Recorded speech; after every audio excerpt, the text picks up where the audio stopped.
We've all heard the song "Breaking Up is Hard to Do," but next tonight here, when it turns into a true nightmare. Authorities say a woman willing to lie to do anything, and we mean anything, to destroy her ex.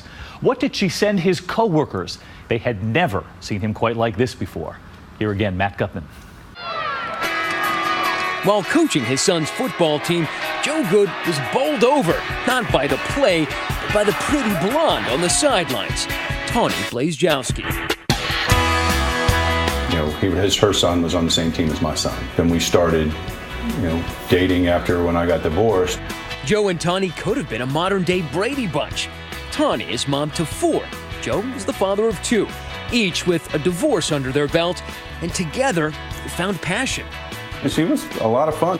She was a great change from marriage. Life with her was pretty good. She was awesome. And what the smiles on boozy Caribbean cruises tell in pictures, Tawny's love letters tell in words.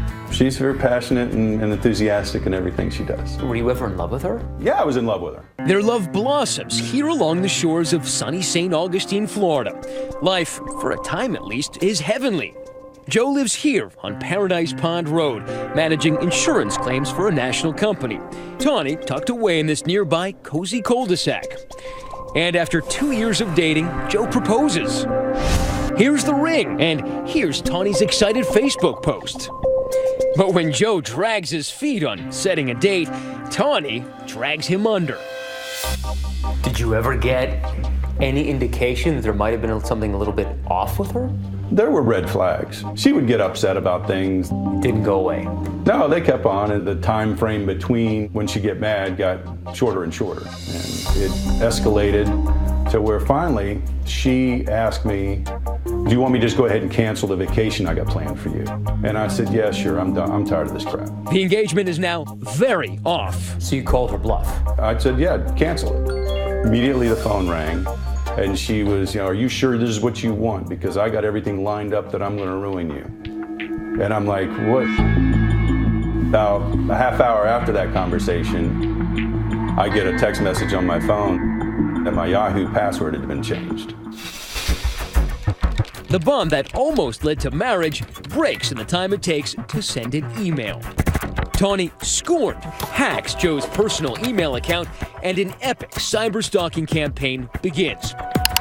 First campaign stop, Joe's employer. That night, I just went to bed, got up the next morning real early, went into work, opened up my work email, and there's 14 emails that I was CC'd on that were sent to the CEOs of the company. Saying what? Pornographic pictures. Not just any pornographic pictures, one of them features Joe in, well, happier times. We won't go any lower, but Tawny would. She FedExes these packages to all of the members of his company's board. Inside, sex toys and condoms.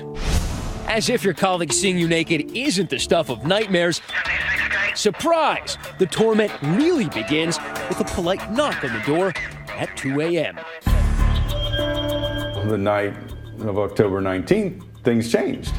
What happened that night? 1:30, opened up the door, and there's a police officer. Yeah, and he goes, "Mr. Good, yeah, we'll step on out here. So you want to tell me what happened? You and your girlfriend have a little altercation tonight?" And I was like, "What are you talking about? I've been here all night long." In the middle of the night, Tawny drives to the sheriff's office. The pictures of her bloodied face show what she told cops that night. Joe beat her. Do you think she had it in her to whack herself in the face? Oh yeah, slam a door on her face. She was able to exploit these systems that are there to actually protect us, systems that we have faith in. I ended up going to jail that night. Because here's the thing, a girl says a guy hit her. Most people think, wow, the guy hit her. They don't think the girl's lying. Despite Joe's alibi, a judge slaps him with a protection order, which Tawny then uses to get Joe arrested a second time. She tells cops that Joe is making harassing calls, threatening her life. How does she pull this off? Well, she's become an expert in spoofing, a cyberstalking trick that makes it seem as if Joe is calling Tawny, even when he's not. So she's now calling the police saying that I'm calling her breaking the injunction violation. Then Tawny spoofs again. making it appear as if Joe's threatening her from his work number. And this time, she says, she's got the voicemails to prove it. Listen. I still have a gun. I know where you are, and I'm coming for you.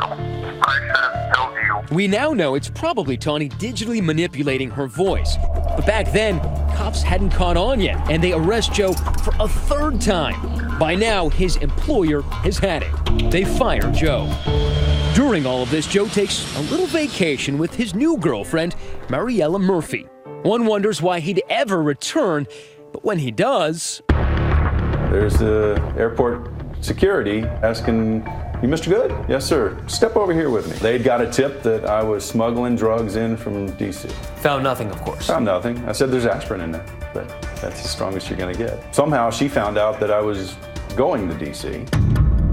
As if all of this isn't frightening enough, Tawny is about to tighten the screws, entering even more dangerous and demented territory. Listen to this. It's Tawny calling the Florida abuse hotline. There was allegations of him having sex with his daughter, and he's provided all of his children with alcohol. But Tawny's just getting warmed up. He himself gets drunk. I think he is having sex with these young teenage girls because he's into child pornography. Did that ever happen? No. But still, investigators don't believe Joe. After all, he's been arrested 3 times. Growing bolder, Tawny now makes it dangerous to just know Joe, finding fresh meat in Joe's colleague at work, Jenny Rober, and, weirdly, Joe's new girlfriend's landlord, Doug Duggan. She did a Crime Stoppers tip to me, accusing me of allegations against my kids. Making pornography with your children? Yes. So she accused you of being the most horrible type of pedophile. The things that are on there, I can't even repeat. They're so horrible. It's hard to imagine Tawny stooping any lower, but she has, now involving the children of relative strangers. As for Mr. Duggan, Joe's girlfriend's landlord, he also gets an anonymous threat, this time through the U.S. Postal Service. We now know it's another special delivery from Tawny Blazejowski, threatening to burn his house down. Burn it down. Yeah. I spent a couple of sleepless nights wondering if the house was going to burn this night.